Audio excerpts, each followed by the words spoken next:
হরে কৃষ্ণ।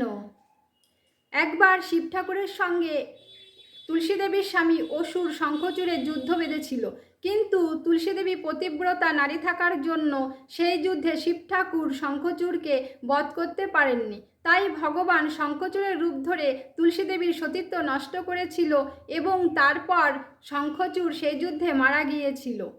তুলসী দেবীর স্বামী মারা যাওয়াতে তুলসী দেবী খুবই কষ্ট পেয়ে ভগবানকে অভিশাপ দিয়েছিল যে তুমি পাথর হয়ে যাবে।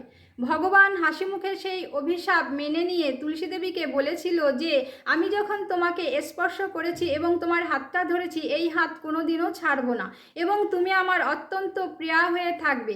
এই জগতের মানুষ সবাই তোমাকে আমার প্রিয়া হিসাবেই জানবে, আর বৃক্ষ হিসাবে তুমি জন্ম নেবে, আর জগতের সবাই এই সংসারে বৃক্ষ হিসাবে তোমাকে পূজা করবে।